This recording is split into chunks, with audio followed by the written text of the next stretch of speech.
Good work and good rest. They represent two sides of the same coin. Work and rest rely on one another to create balance. Too much work and we create idols, burnout, and crash. Too much rest and we feel stuck and devoid of purpose. Hustling and pausing are both biblical commands. They're close cousins that can play well with one another when you give them equal attention. You have been called to trust your God with rest. And equally so, you have been called to put your faith into action. And when we can embrace this divine tension, our lives feel complete knowing we are in full partnership with our Creator. Author and friend of the movement, Andy Crouch, has much to share on the topic of work and rest. As partner for Theology and Culture at Praxis, Andy is part of a venture-building ecosystem that supports founders, funders, and innovators who are motivated by their faith to address the major issues of our time. You can learn more at praxislabs.org. Let's hear what Andy has to say. I want to talk today about the basic thing I think that entrepreneurs do, which is create opportunities for good work and good rest. So basically what you are doing as an entrepreneur, anywhere in the world, any field or sector, is you are creating good work. I believe from a Christian point of view, there's never going to be enough work, not ever enough good work.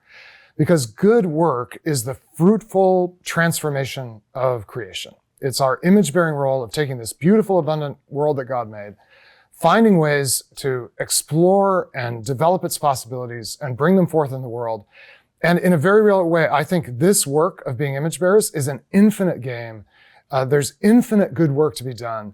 And entrepreneurs are the people at the sort of leading edge of discovering what the next set of work is for human beings to do in the world. And interestingly, this also creates good rest. Your job is not actually just to create jobs or just to create work. It is also to create good rest, because real rest is the fruit. I work and then I, with gladness and delight, contemplate what I've done. And you actually can only have this kind of rest after you've worked. So if you think about the narrative of Genesis 1, was God resting before he was creating and then he got to work? No. Whatever God was doing before he was creating, it wasn't resting. The resting came after 6 days of speaking and seeing every day. It's good, it's good, it's good. And then at the end, he's created his image bearers and he says, it's very good. And then he rests, because rest is the fruitful contemplation of fruitful work. So the work that we do as creators of opportunity is make more and more ways for human beings to experience the good work and the good rest that we were made for as God's image bearers in the world. So this is beautiful, a beautiful calling. Now, obviously, this is not the whole story about the world we live in, because there is an alternative to work and rest, which we live with all the time. And I want to call it toil and leisure. So instead of the work and rest we were made for, we've ended up in the world we actually have with toil and leisure. So think about toil as excessive, endless, fruitless labor. So you are definitely putting out effort in the world, but nothing of satisfaction is coming back. No sense of goodness is coming back. You end toil rather than sort of grateful and glad and resting in the good work you've done. You end it just kind of exhausted, nothing worthwhile to show for what you've done. And when your life is full of toil, you start looking for just something to relieve the exhaustion. And that I'm going to call leisure. This, if toil is fruitless labor, leisure is basically fruitless escape from labor. It's when you get home after a fruitless day and you're like, oh, I'm so tired. You're not tired because it was a good day of work and you're now just glad to celebrate what you've done. You're tired because there was nothing worthwhile in this day. And what do you want to do? You want to turn on Netflix, choose your kind of drug of choice to sort of escape, to sit back, to try to just escape from the disappointment of a day that was not spent in image bearing. And I think we have moved in the whole human story from the original design of work and rest to a very widespread reality of toil and then whatever leisure we can eke out as human beings to somehow compensate for the sense that our lives are not actually mattering in the way that we want our lives to matter. Now, let's take this a step further and recognize that something starts really with the rise of economic wealth in the modern era, when we start to have kind of the production of real surplus in human societies, which is we actually start to develop two classes. And you can think of them as the leisure class and the toiling class. So you actually end up with a class of people whose lives are defined almost entirely by the absence of work in their lives. If you happen to be a fan of Downton Abbey, right, it's a story of this kind of classic picture of an upstairs of a landed aristocracy, the leisure class, who, as near as we can tell, really never do any work. They sit around talking and having little intrigues and sitting at elaborate meals. And then downstairs is where a huge amount of work happens to create the leisure of the upstairs. So that is a world where toil and leisure aren't actually divided in the course of a day. They're actually divided between different classes of people. Now, you probably don't feel like you live upstairs at Downton Abbey because it was the product of a very particular time. And in fact, very few people live that way today, although there might still be a few. But the leisure class was the fruit of the mercantile and financial revolutions of the 15th century combined with the Industrial Revolution of the 18th to 19th century. But we're living in a slightly different time. We're living after the next big revolution, the computational revolution, that when stacked on the financial and industrial revolutions, created what we call technology. And technology has generated a new kind of leisure and made a kind of leisure available for a very large number of people, which may well include many of the folks who are watching and part of this event. And let me put it in terms of making dinner. So how you get dinner at the end of a long day. So here's the work and rest way to get dinner.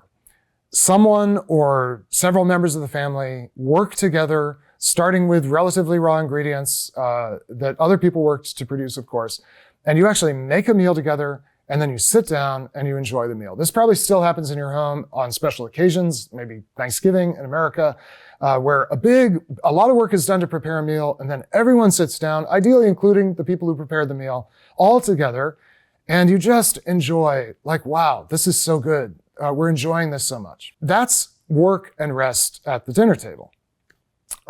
But that's probably not what a lot of your nights are like at home. What you do in the leisure version of dinner for your family is you just order out.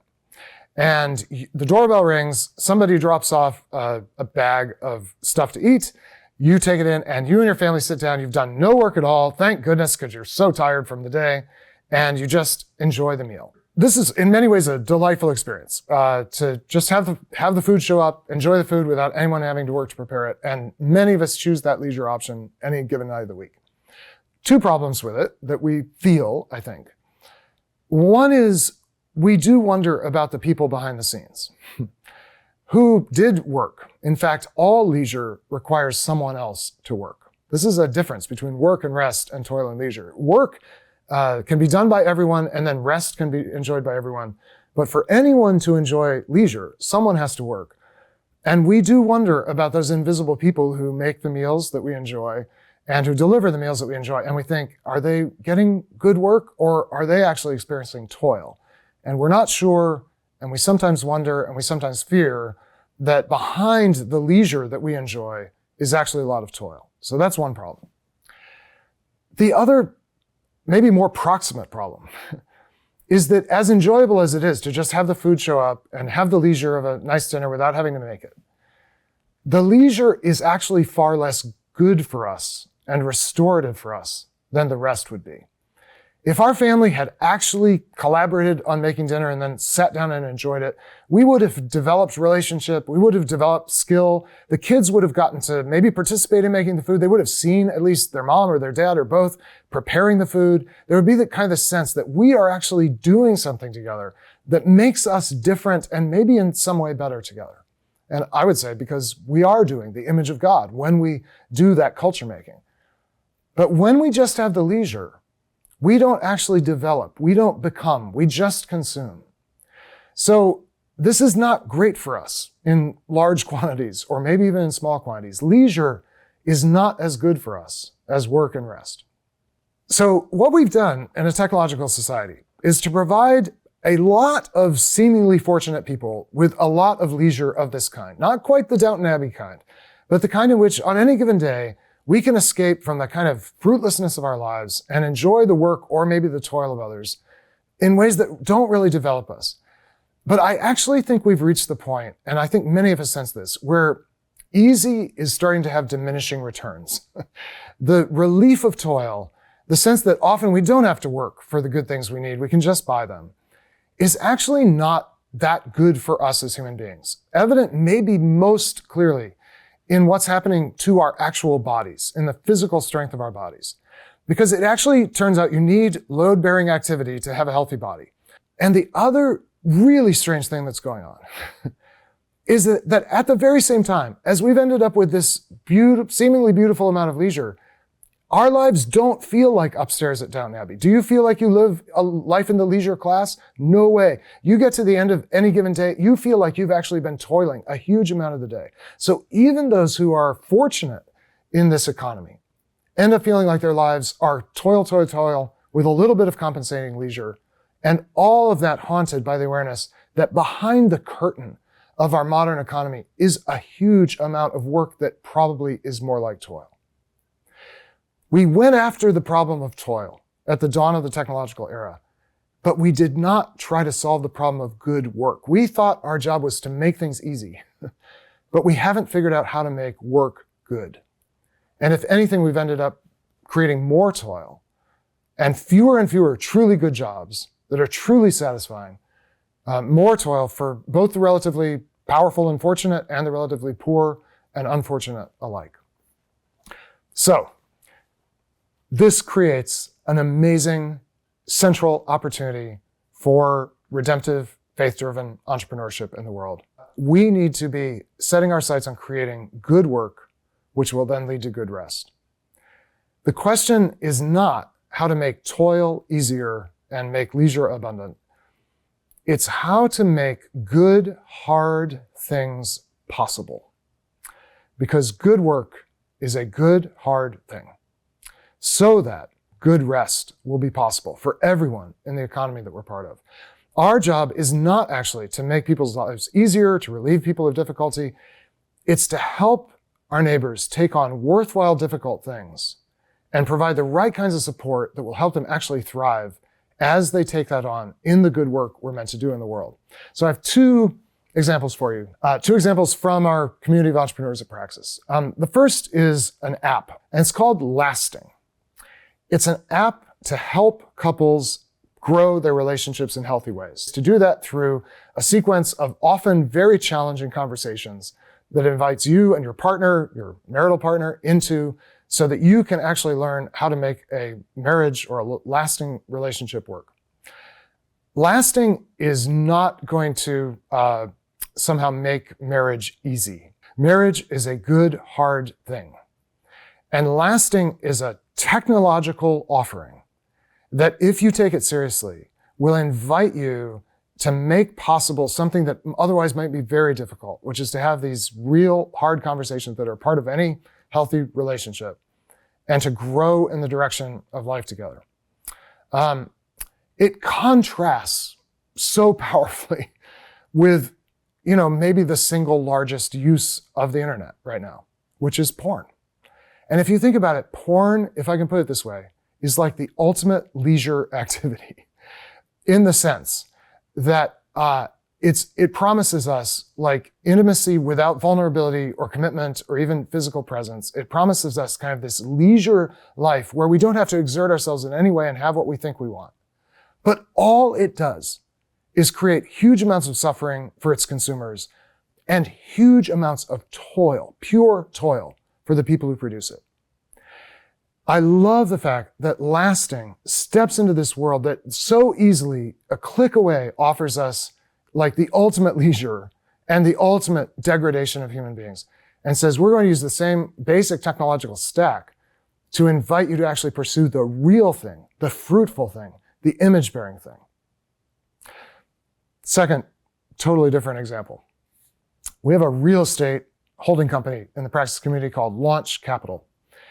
They're in multifamily residential real estate, and they work exclusively, for the moment, with refugees. These are people who have had to leave the place they are, and our government has selected them out of our country's mission to assist those who are not safe where they are and to relocate them to the United States, a place where they can find opportunity and safety that they can't find at home. And those refugees need places to live when they land. Most multifamily developers will not touch this population. They think it's going to be too hard. They don't know how to communicate with people who may not speak English. They worry about whether they'll take care of the place, who knows why. But it's very hard to find places for the government and the agencies that resettle refugees in the United States to place arriving families in our country. Launch Capital, starting in Louisville, Kentucky, decided they wanted to make that happen. They have created now the largest refugee resettlement, refugee resettlement program in the country, in the city of Louisville, that's run by a single company. And what they have discovered is that these newly arriving Americans make amazing tenants, make amazing Americans and citizens, if someone will meet them with love and support and presence and give them a good place to live and get their new start in this country. Most of the multifamily real estate industry is moving towards easier and easier ways of doing their business. They're obviously looking for the easiest clients, the ones with the easiest credit histories and most reliable payment records, and they're automating all of their tenant relations so that if you're a tenant in many of these buildings now, you never meet a person connected with the company. You just pay your rent online, submit your maintenance requests online. Launch Capital has gone the exact opposite direction. In every multifamily development that they build or buy and repurpose, they place a family, a group of people who want to care for and welcome those who are arriving. This is super labor intensive, super time intensive. It's not easy. It's great work. It produces deep connection. It produces amazing results in the actual financials of the business. Launch Capital has the best financials any real estate investor has ever seen. And they're doing it not by choosing the easy way, but by choosing the hard way. Not by just sort of saying, gosh, there's so much toil in real estate. Let's just make it easier. But by saying, let's use our expertise to make a good, hard thing possible. In our technological world, we have overdosed on leisure, and we have no rest. We've overdosed on trying to make toil easy, and we have not really developed very much good work. I think this is the great blue ocean of our time for faith-driven entrepreneurs. There's so much room for innovation here. There's so many hard, good things that people ought to be helped to do, that if we could help them do it, both our customers and our employees, we would see incredible fruit come from it. And at the end of the day, they would say, this was a good day.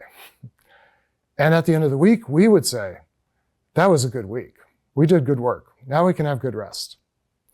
And at the very end of our lives and the very end of our story, we could say, behold, that was very good.